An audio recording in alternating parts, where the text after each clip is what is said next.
Assalamualaikum warahmatullahi wabarakatuh.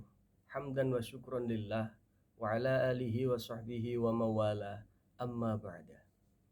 Segenap Dewan Hakim yang saya muliakan, segenap peserta awase dimanapun berada.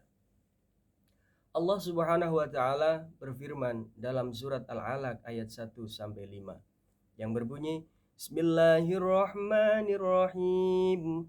Iqra' bismi rabbikal ladzi khalaq. Khalaqal insana min 'alaq. Iqra' wa rabbukal akramul ladzi 'allama bil qalam. 'Allamal insana ma lam ya'lam. Shadaqallahul Adzim. Dalam penjelasan surat Al-Alaq ayat 1-5, kita bisa mengambil satu pemahaman bahwasanya Allah Subhanahu wa Ta'ala memerintahkan kita untuk membaca. Surat ini termasuk wahyu pertama yang diturunkan kepada Nabi Muhammad Shallallahu Alaihi Wasallam. Saat itu malaikat Jibril datang kepada Nabi Muhammad memerintahkan untuk membaca.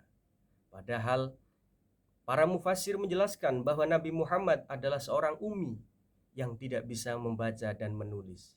Tapi jika dia dikaitkan dengan sebab turunnya keadaan Rasulullah yang tidak bisa membaca dan menulis, akan tetapi Rasulullah bisa memahami apa yang dimaksudkan oleh malaikat Jibril dalam wahyu pertama tersebut.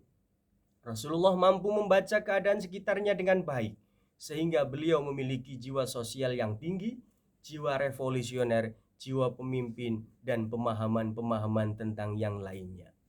Syekh Abdul Halim Mahmud dalam kitabnya mengatakan, dengan kalimat Iqra' bismi rabbika, dalam kalimat dan semangatnya seakan mengatakan, bacalah demi Tuhanmu, bergeraklah demi Tuhanmu, bekerjalah demi Tuhanmu, beristirahatlah demi Tuhanmu, sehingga seluruh kehidupan, sujud, cara dan tujuan hidup kita seolah-olah dilakukan hanya karena Allah Subhanahu wa Ta'ala. Kalau kita korelasikan dengan keadaan saat ini, di mana kemajuan ilmu, pengetahuan dan teknologi sudah merajalela, maka kita sebagai generasi muda, kita sebagai generasi Islam bisa menjadikan surat Al-Alaq ini sebagai modal, sebagai landasan untuk kita memahami ilmu, pengetahuan dan teknologi.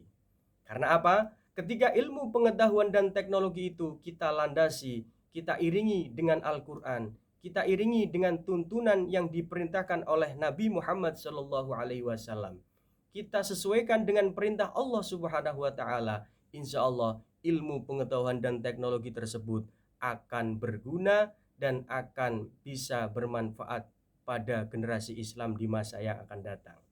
Tetapi sebaliknya, ketika ilmu, pengetahuan dan teknologi tersebut di tangan yang salah dan tidak sesuai dengan tuntunan serta perintah Allah Subhanahu wa Ta'ala, maka ilmu, pengetahuan dan teknologi tersebut akan menjadi bumerang dan disalahgunakan oleh orang yang tidak bertanggung jawab.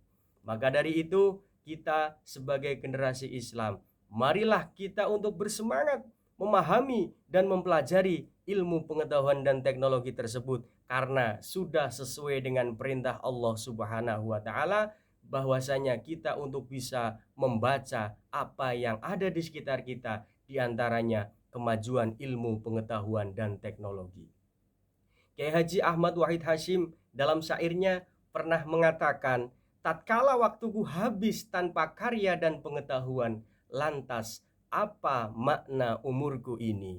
Oleh karena itu, sesuai dengan syair yang diubah oleh Kiai Haji Ahmad Wahid Hashim, kita juga bisa menjadikan motivasi dan semangat untuk bisa berkarya, untuk bisa mendapatkan ilmu pengetahuan, untuk bisa memahami teknologi yang ada, yang modern pada saat ini sebagai hasil ataupun bekal di kehidupan yang akan datang, supaya umur yang kita miliki ini tidak habis dengan sia-sia.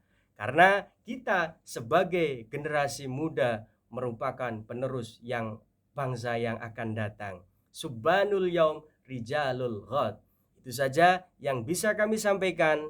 Mohon maaf yang sebesar-besarnya. Wassalamualaikum warahmatullahi wabarakatuh.